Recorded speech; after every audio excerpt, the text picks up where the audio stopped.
За та бүхэндээ сургууль гарагийн маань ирэх явж байгаа баасан гарагийн гэгээ өглөөний мэндийг хүргэе. Өнөөдөр 2026 оны 6 сарын 19 шинийн 5 болж байна.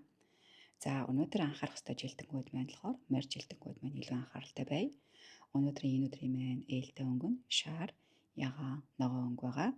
За тэгээд цөмөрөө одоо биеийнхаа ямар хэсгийг илүү гамнуул хэрэгтэй вэ? Бидний биеийн ямар хэсгийн энерги нь сул байх боломжтой вэ гэхээр бидний өвдөг хэсэг байгаа. За тиймээс өвдгөрөө унахгүй, өвдгөө зүсэхгүй, өвднөөсөө цус гарахгүй байвал сайн. Ангар гараг болон бод гараг маань өөр хоорондоо гоё эерэг энерги холбоос үүсгэж байгаа болохоор хүсэж суулгахад ээлтэй сайн өдөр байгаа. За өнөөдрийгөө ерөнхийдөө бол 3 хэсэгт хуваамаар байна. Анхаарах цаг, ээлтэй цаг, бүр анхаарах ёстой цаг гэдэг.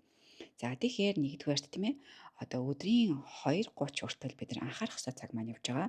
Яагаад вэ гэхээр сар маань ангар гарагтайгаа бидрийг анхааралтай байх шаардлагатай гэсэн энерги холбоостой байгаад байгаа байхгүй юу? Тийм учраас цөмөрөө хийж байгаа үйлдэл болгоно ухамсартайгаар үйлдвэл маш сайн байгаа. За өдөр 2 цагаас хойш ээлтэй энергиуд бэхжиж орж ирнэ. Ямар энергиуд бэхжиж илүү хүчрхэгжиж орж ирэх вэ гэхээр сар болон нарны маань өөр хоорондын эерэг холбоос бод болон ангар гарагийн маань өөр хоорондоо үүсгэж байгаа эдгээр сексуал холбоосууд илүү их хүчтэй болно. Юу гэсэн үг вэ гэхээр өдрийн ээлтэй цаг нь өдөр 2:30-аас хойш шөнийн одоо 1 хүртэл ээлтэй сайн байна гэсэн үг. За тэгээд ээлтэй сайн гэхээр цөмөрөө бүх ажил үйлсээ сайхан хийж бүтээвэл ээлтэй гэсэн үг. Хоёрдугаарт үүний ташрамд цөмөрөө бас нэг юм анхаарах хэрэгтэй.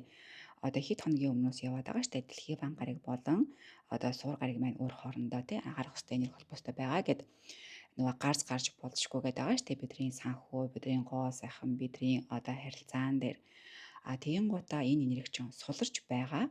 Гэсэн хідэж эдгээр зүйлүүд дээр цөмөрөө анхаарлаа алдахгүй байвал бас зүгээрээ гэдгийг бусдуулгамаар байна. За дараагийн цөмөрөө маш сайн анхаарах ёстой цаг нь хизээ байна уу гэхээр шөнийн цаг байгаа. Шөнийн 1 цагаас одоо өөрийн өглөөний 7 цаг хүртэл бид нар илүү их хамгийн их анхааралтай байх ёстой хэсэг байгаа. Яагаад вэ гэхээр салж, хагацах, сайрных, алдах, бидний санаан дараагүй гинтийн тийм таагүй үйл явдал болох энерги мэдээлэл маш их идэвхжих учраас цөмөрөө шүнтэй өнөөдөр ялангуяа баасан гараг шүү дээ. Гарч орохдоо илүү их бодолтой ухаалаг байвал бас зүгээр юм болов уу гэж бодож байна. За тэгээд эдгээр энерги мэдээллүүдээ хүргэхийг хүслээ. Астро Солан байла. Бүгдээр намжилсыг баярлалаа. Баяртай.